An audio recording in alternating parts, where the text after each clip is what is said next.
Malware pretending to be ransomware, Apple AirTags could tell someone when you're home, and Lemon Duck gets upgraded. All this and more on this week's episode of Bear Security.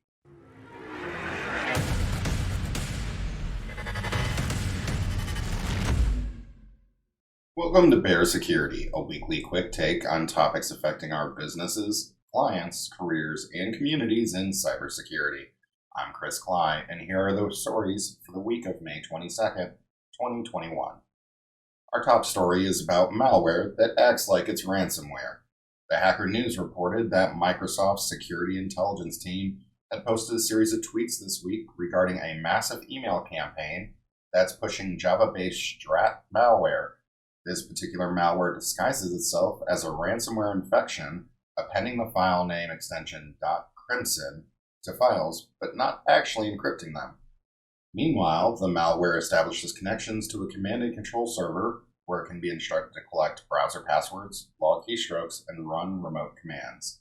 The campaign commences with spam emails sent from compromised email accounts, with subjects regarding outgoing payments in the subject line, attempting to trick users to open a malicious PDF document.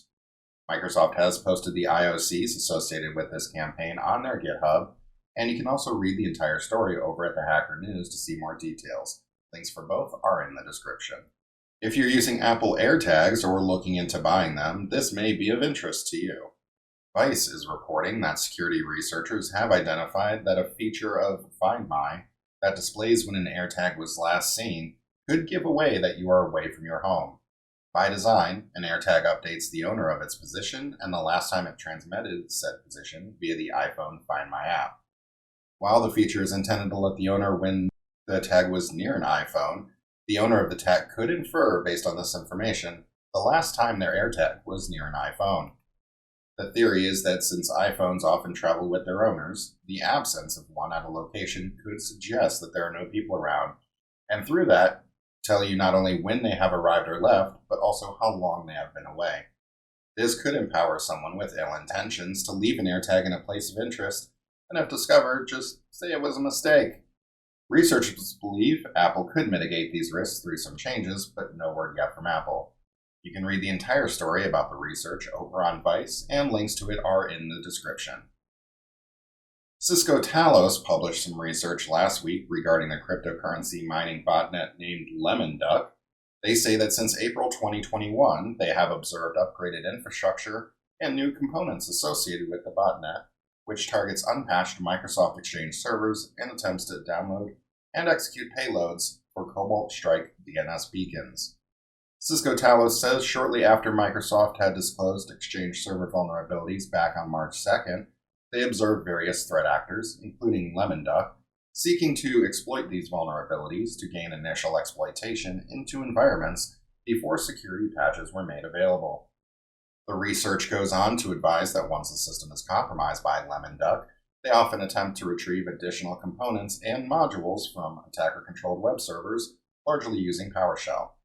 After initial beaconing and gathering of system information, if the malware succeeds in downloading an additional base64 encoded portable executable file, that file enables the malware to uninstall or disable multiple AV and security products, Windows updates, and Windows Defender.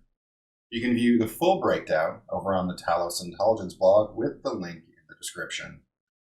Checkpoint Research published the results of their research regarding how many application developers put their data and users at risk. They observed that third-party services employed by developers were often misconfigured, putting users' personal data and even the developer's own internal resources at risk. Researchers said they were able to access the records of over 100 million users, and all they had to do was attempt to access the data. Data they found included email addresses, passwords, private chats, device location, user identifiers, and more. Apps affected include Logo Maker, Astro Guru, T-Leva, Screen Recorder, iFax, and others.